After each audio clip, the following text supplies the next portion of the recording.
बहुत सुंदर भजन गाया स्वाति बेन आपने। चावड़ा साहब आपने भी बहुत अच्छा प्रवचन किया। आप दोनों का खूब खूब आभार।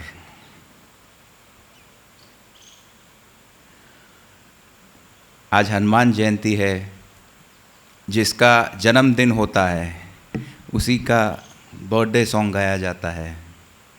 तो कुछ उदाहरण हनुमान जी के बारे में फिर से स्मरण करवाता हूँ आप लोगों को।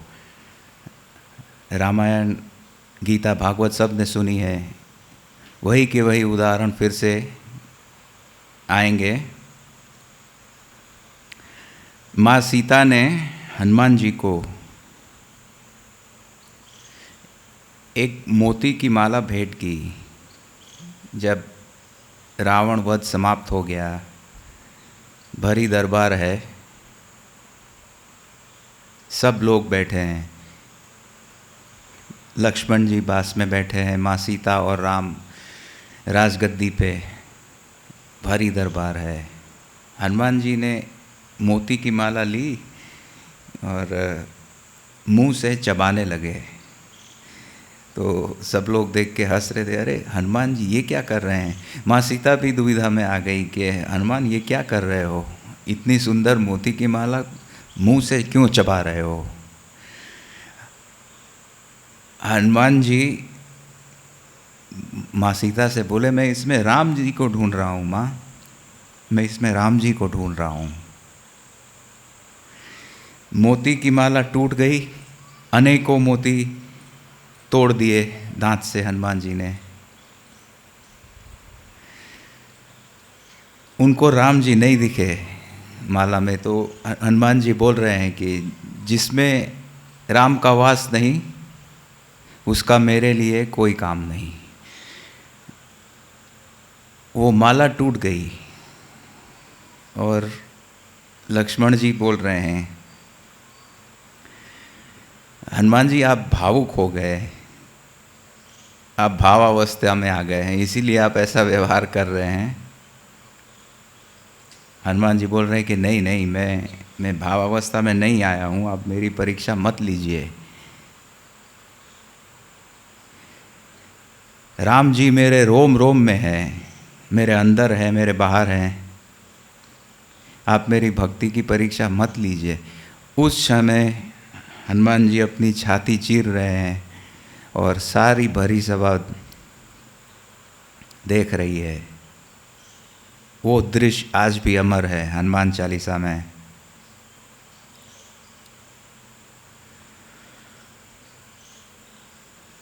जिसमें राम का वास नहीं वो मेरे किसी काम का नहीं। हनुमान जी का ये कथन था। और फिर उन्होंने जो दृश्य बताया, कोई बहुत भाग्यशाली रहे होंगे जो वो देख पाए। राम जी खुद देख के अचंभे में पड़ गए, मैं यहाँ बैठा हूँ और मैं उसके अंदर हूँ। राम जी ने पहली बार ऐसा खुद को किसी के हृदय में देखा, छाती फाड़ दिए। उनको बहुत पीड़ा हो रही है हनुमान जी को। तब माँ सीता उनकी पीड़ा दूर करने के लिए उनको आशीर्वाद देती है, उनका कष्ट दूर हो जाता है।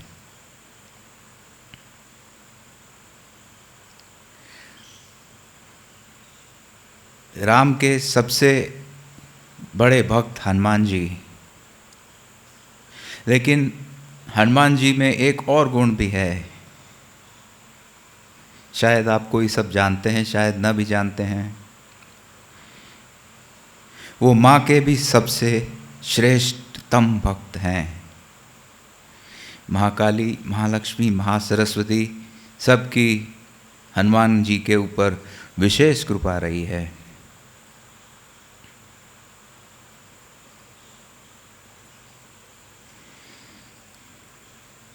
राम जी और हनुमान जी के बीच एक बार युद्ध हो गया था। राम जी ने अपनी माँ को वचन दे दिया किसी की रक्षा करने का, और उसी का वध करने के लिए प्रभु श्री राम उसको ढूंढते हुए आ रहे हैं। बड़ी दुविधा की घड़ी आ गई। एक बाजू माँ को वचन दे दिया है कि चाहे जो भी हो इसकी रक्षा करूँगा मैं। और एक बाजू उसके प्रभु आ रहे हैं जिनके वो परम भक्त है, एक बाजू आराध्य है और एक बाजू जन्नी। किसको चुनना है? किसको चुना जाए बताइए? भगवान को चुना जाए कि माँ को चुना जाए? पहले वचन दे चुके हैं हनुमान जी, पहले वचन दे चुके हैं कि माँ की जो इच्छा थी वो पूरी करनी है। तो अब भगवान का विरोध करना है। भगवान का विरोध भी कैसे किया जाए? भगवान का ही नाम लेके भगवान के सामने विरोध करके उनके सामने लड़ाई कर रहे हैं।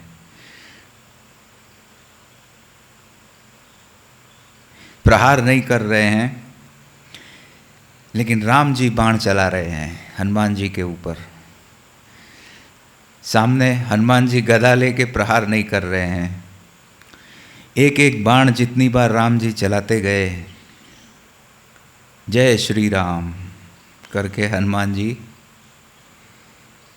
सहन करते गए। कर्तव्य उनका कर्म प्रधान था उस टाइम। वचन दे दिया है तो जब एक बार वचन दे दिया तो फिर पालन करना है। जब वचन दे दिया तो दे दिया। इसीलिए केवल राम भक्त नहीं, माँ का भी सर्वश्रेष्ठ भक्त हनुमान, उसके कई उदाहरण हैं। कुछ आपको मैं अभी दिए। माँ सीता और श्री राम का जब वनवास हो रहा है, माँ सीता वन में है, तब उनकी भेंट हो रही है अत्रि ऋषि से।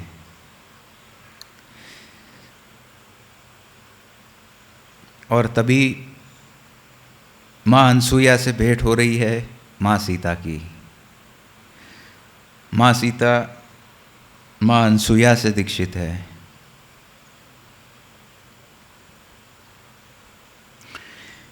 माँ अनसुईया के बारे में आज अगर मैं वर्णन करूं तो मेरे आँख में आंसू आ जाते हैं। माँ अनसुईया के बारे में मैं आपको क्या बताऊं।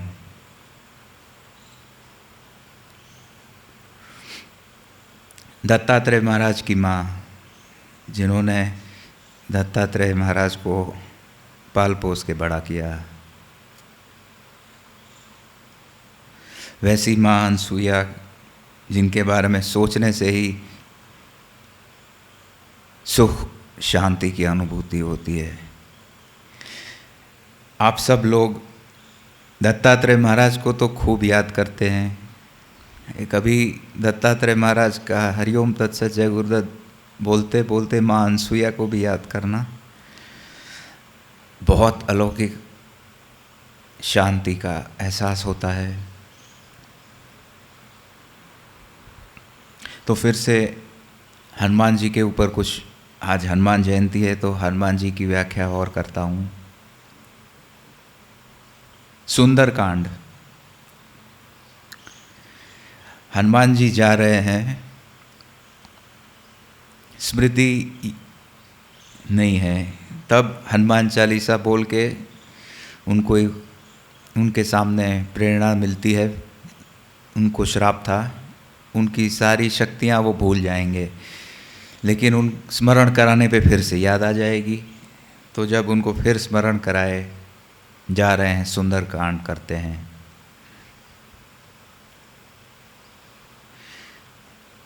सैकड़ों राक्षसों का संहार कर देते हैं, अशोक वाटिका नष्ट कर देते हैं। ये राक्षस थे, वो कौन थे? वो सब ब्राह्मण पुत्र थे, क्योंकि लंकेश रावण ब्राह्मण था, तो उनके वंशज भी तो ब्राह्मण हुए। लेकिन इस कांड का नाम है सुंदरकांड। वो उन्होंने अपने लिए नहीं किया, जो कुछ भी किया श्री राम के लिए किया। लाखों ब्राह्मणों की हिंसा जब उन्होंने की ही नहीं तो न उनको दोष लगा, करते हुए भी नहीं किया।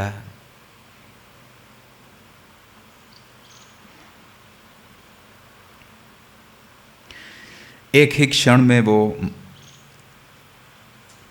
माँ सीता को वापस लेके आ सकते थे, लेकिन मर्यादा का पालन करते हुए, मर्यादा पुरुषोत्तम राम थे तो उनकी मर्यादा रखने के लिए वैसे ही सुंदरकांड करके आ गए।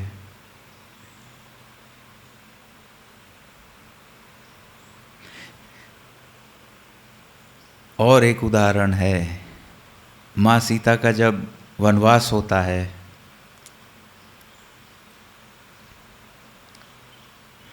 तब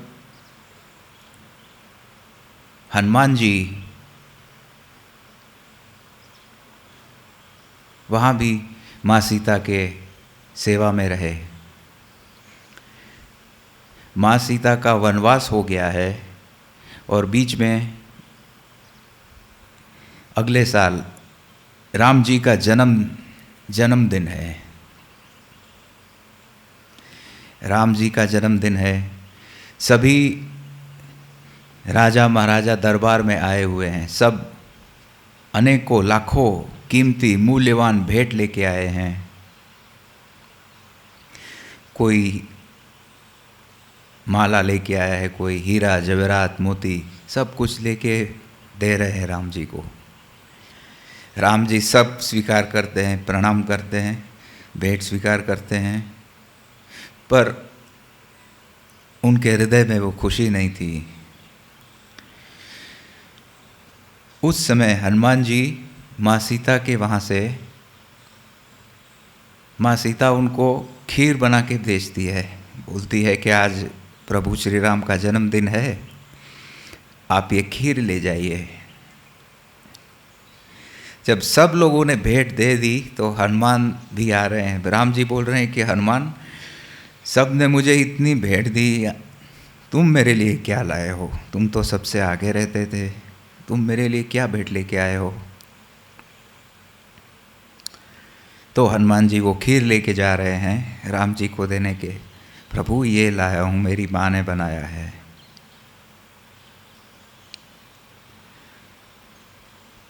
राम जी वो खीर खा रहे हैं, बोल रहे हैं कि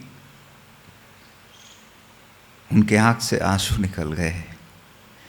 बोल रहे हैं कि बिल्कुल सीता जैसी बनाई है। हनुमान जी को माँ सीता का आदेश था कि वो न बताएं, इसलिए हनुमान जी बोल रहे कि हाँ, मेरी माँ ने ही बनाई है। तो जो भेंट सब मिलके प्रसन्नता नहीं दे पाए, वैसी भेंट राम जी को हनुमान जी ला के दे रहे हैं। राम जी के बिना हनुमान जी अधूरे हैं, हनुमान जी के बिना रामलीला अधूरी है।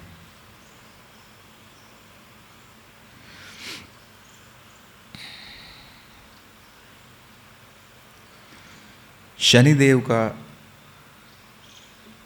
वरदान है, जो भी हनुमान चालीसा करता है उनको शनि के प्रकोप से मुक्ति मिलती है, कुदृष्टि नहीं बढ़ती।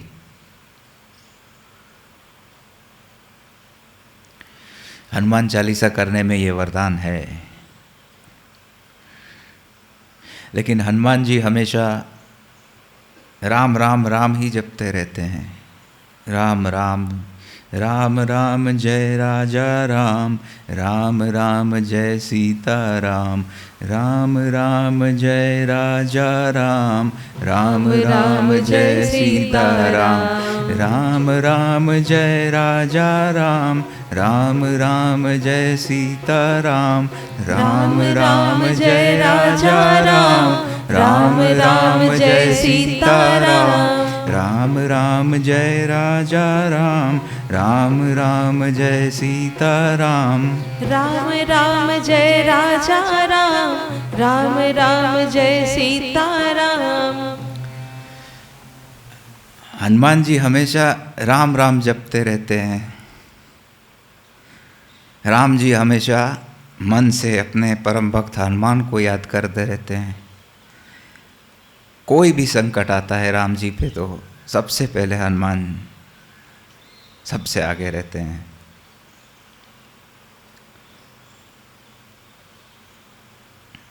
पर एक प्रसंग आ जाता है जब महर्षि दुर्वासा का आगमन होने वाला है, राम जी को शरीर विसर्जन करना है, तो कैसे हो सकता है? सब देवता लोग बड़े चिंतित हैं कि राम जी का शरीर विसर्जन करना है, हनुमान के रहते हुए संभव नहीं है। हनुमान अगर अयोध्या में रहे तो वो काल से भी लड़ जाएंगे। काल देव की हिम्मत नहीं थी जाने की, हनुमान जी का प्राण लेने जाए। राम जी का प्राण लेने मतलब उनको विनती करने जाए कैसे कि आपका समय हो गया है। हनुमान जी रोक लेते, कदापि संभव नहीं था। फिर एक घटना घटती है, महर्षि दुर्वासा का आगमन हो जाता है।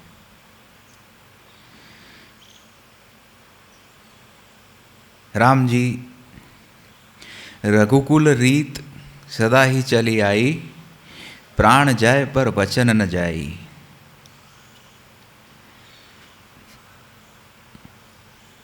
पहले काल देव आ जाते हैं।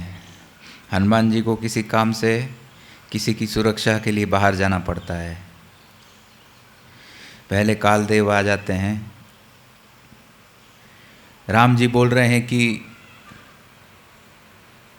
कोई मुझे मिलने आया है, वो पहचान जाते हैं कि कौन है ये, मैं उनसे अकेले में मिलना चाहता हूँ, कोई भी अंदर नहीं आना चाहिए।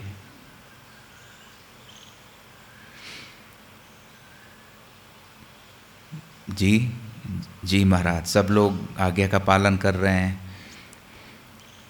राम जी बोल रहे हैं कि ये इतना खास व्यक्ति है कि अगर कोई अंदर आया तो मैं उसे मृत्यु दंड दूंगा। मुझे इतनी महत्वपूर्ण ये मेरे लिए मुलाकात है, जो भी अंदर आया उसे मृत्यु दंड मिलेगा। लक्ष्मण जी पहरेदारी कर रहे हैं, किसी को अंदर नहीं जाना है। उसी समय महर्षि दुर्वासा का आगमन हो जाता है। क्रोध में आ गए महर्षि दुर्वासा, बोलना अभी मुझे राम जी से मिलना है। लक्ष्मण जी सब हाथ जोड़ के बोलते हैं, जी महाराज जी जरूर, आप बैठिए तो सही, चाय पानी नाश्ता कुछ जलपान करिए। नहीं, मुझे अभी मिलना है। बोले जी जी महाराज, अभी कुछ विशेष कोई आए हुए हैं, कुछ प्रतीक्षा कर लीजिए। अब की तो मैं पूरी अयोध्या को श्राप दे दूंगा, अयोध्या ही नहीं रहेगी, और की तो मुझे मिलने जाने दो। तुम होते कौन हो मुझे रोकने वाले? उस समय अगर लक्ष्मण जी दुर्वासा जी को अंदर चले जाने देते तो अनर्थ हो जाता है। लक्ष्मण जी भी क्षत्रिय हैं, इस विकट परिस्थिति में क्या किया जाए? बोलते हैं जी मैं खुद अंदर जा रहा हूँ। उसी समय कालदेव श्री राम से निवेदन कर रहे होते हैं कि अब महाराज आपका समय तो हो गया है, अगर कुछ साल और रहना चाहे तो आपकी मर्जी, पर समय हो गया है। उसी समय लक्ष्मण आ रहे हैं और मर्यादा पुरुषोत्तम राम वचन दे दिया है, जो आए उसका वध करना है। कालदेव अपने मूल स्वरूप में थे, स्वरूप बदल के आए थे, पर अंदर जब एकांत में बात कर रहे थे राम जी से तो मूल स्वरूप में आ गए, काल के स्वरूप में। अब लक्ष्मण जी को मृत्यु दंड देना है। जिस लक्ष्मण की जिंदगी भर छोटे भाई माने, जिनको काल पास लगा तो हनुमान जी संजीवनी बूटी लाए, आज उसी लक्ष्मण को राम जी को मारना है, वचन दे दिया है। उस समय विकट परिस्थिति में भी हनुमान जी की एक व्याख्या है, तो मृत्यु दंड दिया जाए या तो उनको देश से निकाल दिया जाए।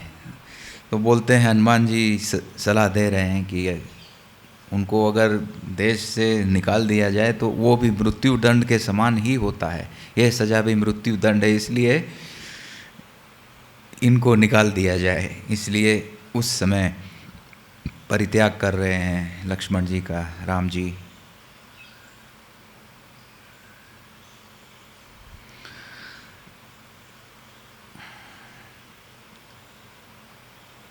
तो रामलीला हनुमान के बिना अधूरी है, अभी सदैह मौजूद है, स्थूल में सूक्ष्म में।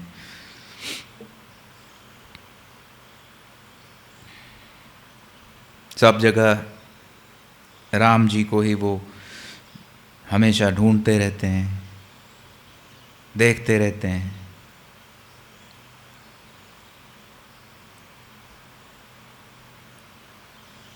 एक ही तत्व है, फिर भी आप चाहे राम जी को देखें या हनुमान जी को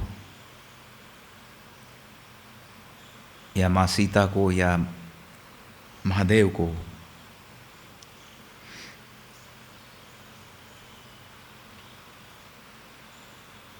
सब एक हैं लेकिन फिर भी अलग अलग हैं। महापुरुषों की, भगवान की, संतों की लीला तो वही जाने। सब भगवान एक होते हुए भी अलग अलग रूप में लीला पुरुषोत्तम कृष्ण के स्वरूप में, मर्यादा पुरुषोत्तम राम के स्वरूप में, रुद्रांश के स्वरूप हनुमान जी के स्वरूप में।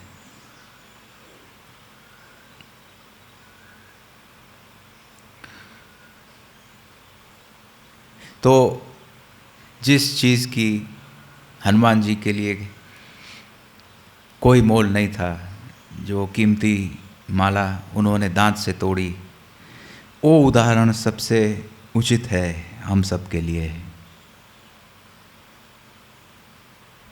सब कुछ करते हुए, सब कुछ पास में रहते हुए भी स्मरण रहे कि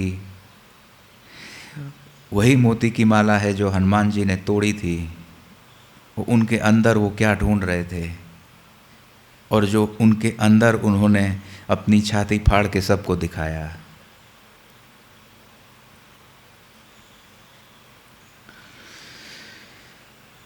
अब अगर कुछ समय धून और ध्यान करें, हृदय में राम जी का ध्यान करें, बीच में संपुट करके हरिओम तत्सत जय गुरुदत्त के बीच में श्री राम जय जय राम कहेंगे।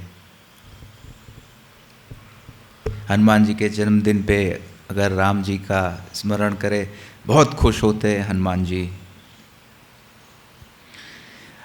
हनुमान जी का जन्मदिन है, हनुमान जयंती है, लेकिन अगर हनुमान जी की हम स्तुति गाते हैं तो हनुमान जी हंसते हैं, वाह मेरा कितना अच्छा भक्त है। लेकिन अगर वही स्तुति राम जी की करें तो हनुमान जी रो लेते हैं, वो रोने लगते हैं। हनुमान जी की स्तुति करने पे वो प्रसन्न होते हैं, लेकिन राम जी की स्तुति करने पे वो स्वयं रोते हैं, क्योंकि वो वही चाहते हैं कि हम सब यहीं आए राम के चरणों में। तो आज हम सब हनुमान जी के जयंती पर हनुमान जी को वही भेंट देते हैं, राम जी का चरण का, माँ सीता का चरण का और दत्तात्रेय महाराज के चरण का स्मरण करके पूरे हृदय से, पूरे मन से उनको याद करके हम सब आज हनुमान जयंती के दिन हनुमान जी को ये भेंट देंगे।